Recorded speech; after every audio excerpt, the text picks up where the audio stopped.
man, what a day. What a day, what a day, what a day, man. You know what? Knicks fans should have known better than to talk shit to Tyrese Halliburton courtside. You know, every motherfucker who has done that to Tyrese Halliburton, for whatever reason, he just ends up fucking destroying them. I don't get it. Every fucking time they run their fucking mouths to Tyrese Halliburton, they lose the game. And sure enough, in the first half, they decided to do that to Tyrese Halliburton. Now, here's the thing.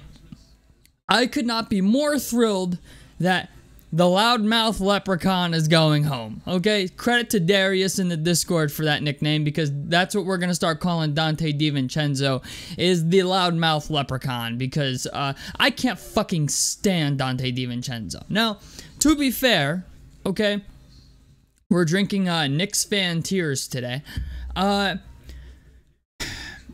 It sucks, man. You know what? Imagine being a loudmouth Knicks fan the whole fucking series. Going, oh, we're beating the Pacers. We're beating the Pacers. This is what happens. Okay, this is what happens when you're overly confident. You get humbled very fucking quickly. Game 7 in the Garden, and you get blown the fuck out. I mean, what was the score? 130 to 109? I mean, this wasn't even fucking close. You motherfuckers got dog walked. I mean, let's just call it what it was 130 to 109. You motherfuckers got dog walked. That's what happened in this game. Now, to be fair, I know what the excuses are going to be. OG was injured. Julius Randle was injured. Mitchell Robinson was injured. Josh Hart was injured. Jalen Brunson broke his fucking hand on a foul call that wasn't even called. I mean, listen, man.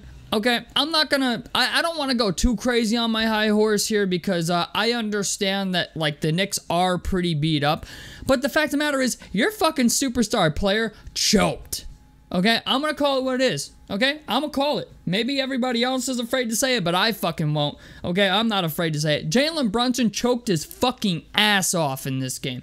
I mean, my man shot 6 of 17 from the field before he got taken out of the fucking game. Okay, 4 of 15, I believe, in the first half. All right. 6 of 17 from the field, 17-9. The best player on your fucking team was the loudmouth leprechaun and Alec Burks of all fucking people. I mean, this was a bad fucking choke, man. I mean, you needed Jalen Brunson to show up, and in that first half when shit got out of control, Jalen Brunson just 6 of 17. I've been saying this for a while, man, and I'm gonna say it here, okay? Everybody's calling Jalen Brunson a superstar. Jalen Brunson the superstar. Jalen Brunson the superstar. Jalen Brunson's got to take like 30 fucking shots. He should score 40 points, okay? I get it. His playoff run was very good, but this bullshit, everyone's like, oh, he's a superstar. He's a superstar. I don't consider anybody a superstar until they individually are capable of taking a team to the playoffs, okay? It was very good this year. I will say that. Okay, he was very good, but it's just the idea. When I want to see it in the regular season, okay, because he did have Julius Randle for a part of it. So I will say this: I do think the Knicks play better without Julius Randle. That's just my opinion. I think Julius Randle slows down their fucking offense. I think he's not a playoff performer. That's just my opinion, but that's what I think. I honestly think the Knicks would play better without Julius Randle.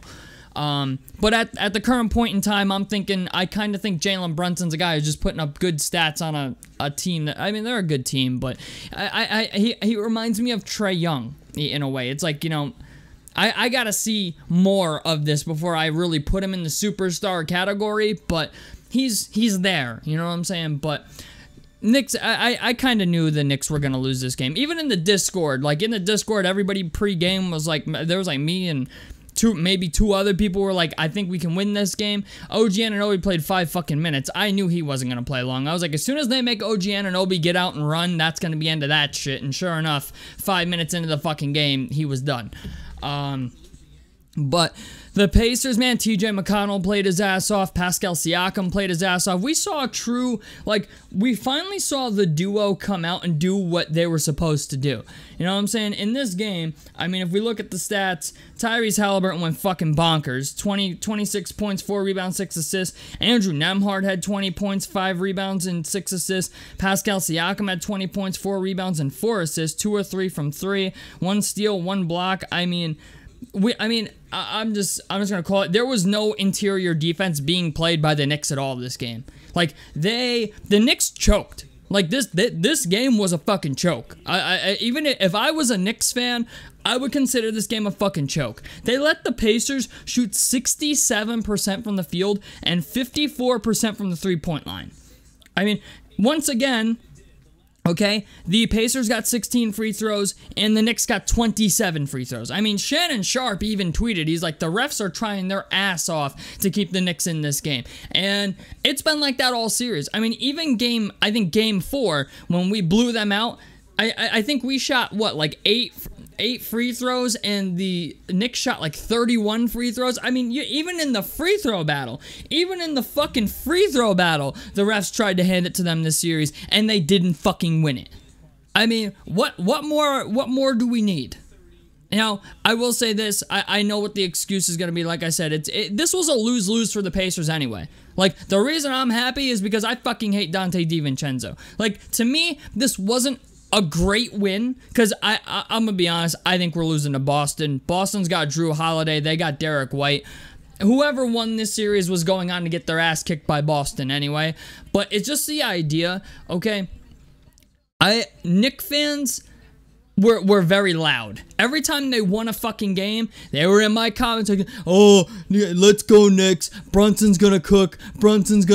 Well, the other guy cooked in game 7. It was Tyrese Halliburton. You know, the guy that everybody kept saying shouldn't have made the fucking All-Star, the USA team, the national team. Yeah, that guy. The guy who shouldn't have made the USA national team. Yeah, he fucking fried your asses today.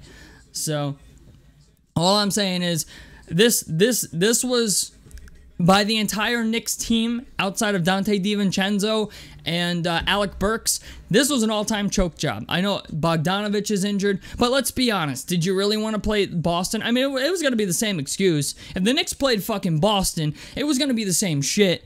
Knicks fans are going to call, oh, we only lost to Boston because everybody and their mother is fucking injured. And like, the narrative was always going to be for Knicks fans, if they lost, they had an alibi anyway. If they lost, oh, well, you could only beat us because we were injured. If they would have won against the Pacers, the narrative would have been, you can't even beat us with half our squad. So, I mean, it was a lose-lose for the Pacers, but we're moving on to play Boston. So, I'm going to be honest, man.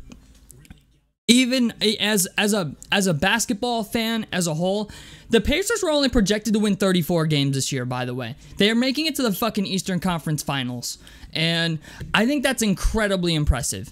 I think this has been a big series for everybody on the Pacers. It sucks that Ben Mathurin didn't get to play in this series in particular, because I think it did a lot for a lot of the guys on our roster, a lot of the young guys like Andrew Nembhard, Ben Shepherd, Isaiah Jackson. Like, I think this was a really, really big series for guys like that. Going into next season, you know, I think this team's going to be even better, but what a way to shove it up Vegas's ass, man. 34 wins. Just like the Pacers were projected to win 34 games, and they're going to the Eastern Conference Finals. So, I'm just going to say this. Valiant effort by the Knicks. I hate Dante DiVincenzo, but it doesn't mean I hate the whole fucking team.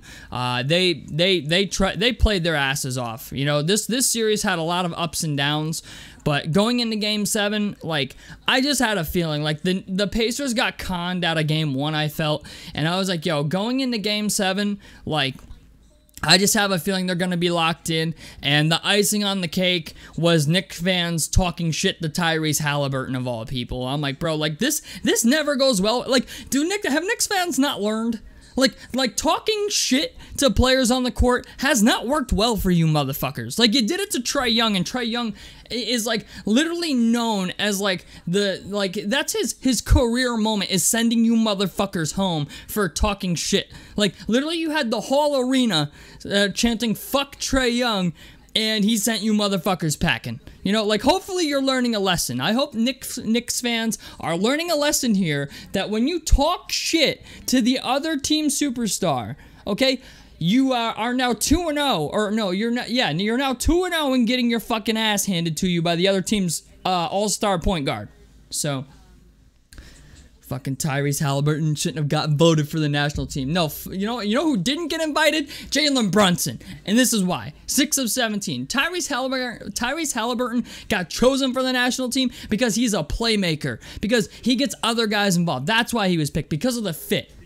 And he's still, you know, got the most all-star votes of any guard in the East. But, you know, I've heard all kinds of narrative. Tyrese Halliburton's not all NBA. He's not this. He's not that. He's undeserving of this. He's undeserving of that. Yeah, that motherfucker, the guy who just cooked you in Game 7 for 26. Yeah, he's gonna be all NBA too. Maybe not first team, but all NBA second team is definitely there. So, anyway, hope you guys enjoyed this video. I hope Knicks fans enjoyed this game. I hope you enjoyed the absolute fucking dog walking we gave you today. It was a fun time, especially with all the Knicks fans in my comments going, "We're gonna win! We're gonna win!" I was like, I don't know. You know, they talk a lot of wild shit, and I'm like, bro, this series is a 50-50 series, and, well, sure enough, did all that shit talking, all that running out, everybody's running their fucking mouths as New Yorkers do, and, well, got your ass handed to you. So, hope you guys enjoyed this video. A like helps me out. Subscribe if you guys want to see more. A like helps me out. I'm all over the place. I don't know. Anyway, fuck the loudmouth leprechaun, and I'll see you guys in the next one. Peace out.